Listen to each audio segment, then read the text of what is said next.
bonsoir à tous. J'espère que vous allez bien, que vous vous portez bien et que cette fin de mois d'août se passe plutôt bien et que la rentrée se prépare pour le mieux pour vous tous et pour vous toutes. Nous, on va bien, on va bien. On s'est fait un petit 15 km ce matin avec à peu près 1000 mètres de dénivelé positif et quasiment autant négatif. Donc, voilà. On va bien, on a la forme. Voilà. Je voulais qu'on parle un petit peu de quelque chose qui concerne des animaux et qui nous concerne nous aussi. On va parler des parasites, mais aussi du parasitage. Alors les parasites, c'est simple, les parasites c'est tout ce qui va être sur notre corps ou dans notre corps. Au niveau des parasites, des chiens par exemple, on va souvent parler des tiques, des puces qui sont en surface, mais il y a d'autres choses. Des parasites, ça peut être aussi les mouches qui viennent, ça peut être aussi les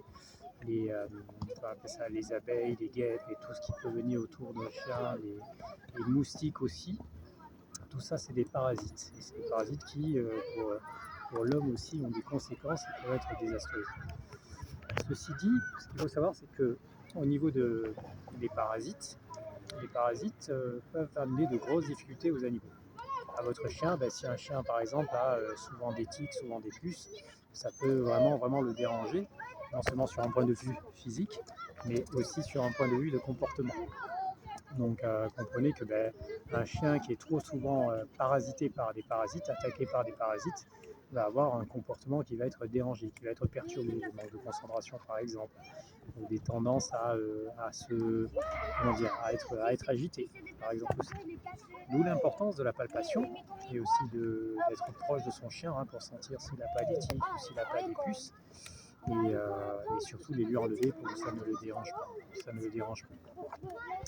Il y a aussi tout ce qui est parasite qui va être interne, ça veut dire au niveau de tout ce qui peut être intestinal, digestif, même parfois sanguin aussi, parce que là aussi il peut y avoir du parasitage par une contamination quelconque. Les animaux, les chiens par exemple, ont tendance à avoir une flore intestinale qui est différente, une capacité donc à résister à certains parasites, à certaines bactéries, qui font qu'ils peuvent manger parfois tout et n'importe quoi, ou par exemple boire de l'eau que nous on ne boirait pas, ou en tout cas si on avait à la boire, on aurait des diarrhées, on aurait des complications au niveau digestif et au niveau évacuation aussi.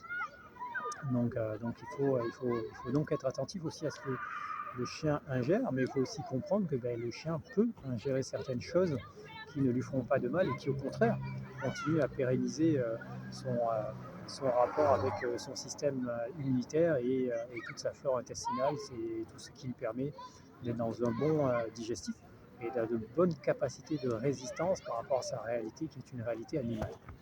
Donc ça, il faut vraiment le noter et donc ne pas être alarmé, ne pas toujours être dans ce truc où le chien, il faut s'inquiéter parce qu'il a bu de l'eau dans un marécage quand vous êtes allé vous promener ou quand vous êtes allé courir. Donc voilà, il faut et puis c'est pareil, le chien à partir du moment où il boit de l'eau et qu'il boit cette eau sans en éprouver une difficulté ou une inquiétude, c'est que pour lui ça passe. Quitte à ce qu'après il ait peut-être une diarrhée ou une petite infection urinaire, de toute façon ça passera de toute façon, ça ne le tuera pas.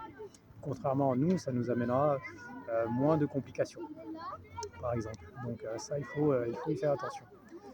De l'autre côté, nous c'est pareil, au niveau des parasites, si notre chien a des parasites, il faut faire attention à ce que ces parasites-là ne nous contaminent pas, qu'on ne soit pas contaminé par la piqûre d'une tique ou le fait d'une puce, des choses comme ça qui peuvent nous amener aussi des problèmes de santé.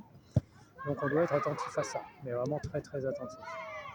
De plus, il faut savoir aussi que dans la symbolique, si votre chien a tendance à avoir des puces ou des tiques, c'est qu'il y a une explication.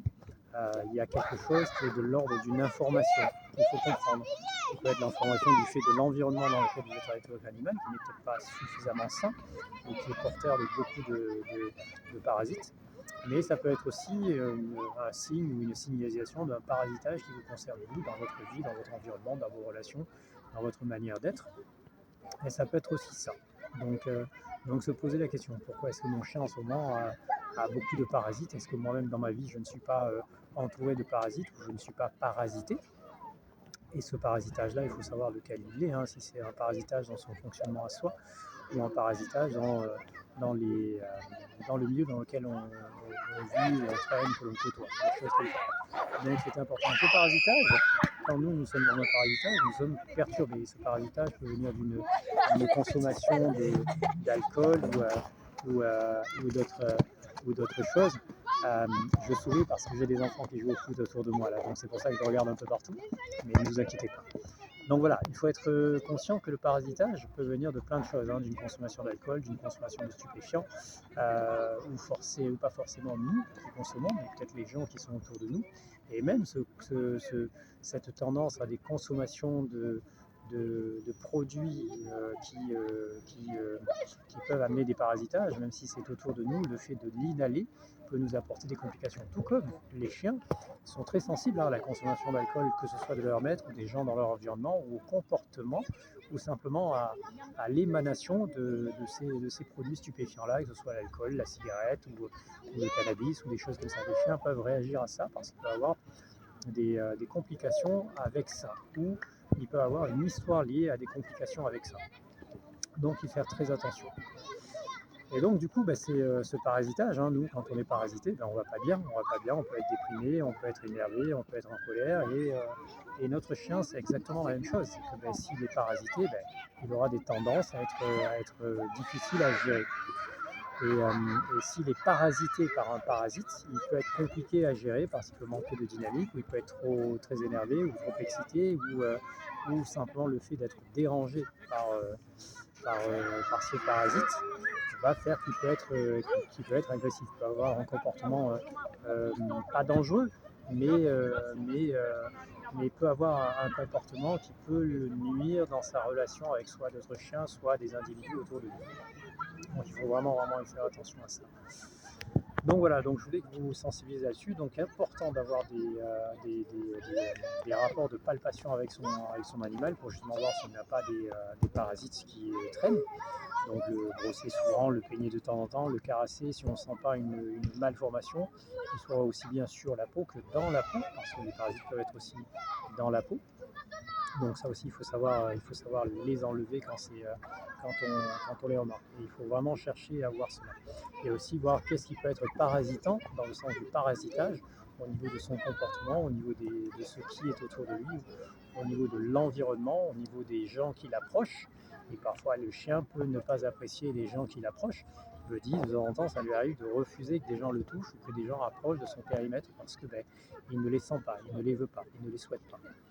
Donc voilà, il faut être attentif à cela. Et cela n'indique pas une méchanceté, une agressivité du chien, c'est juste que voilà, il est attentif à certaines choses.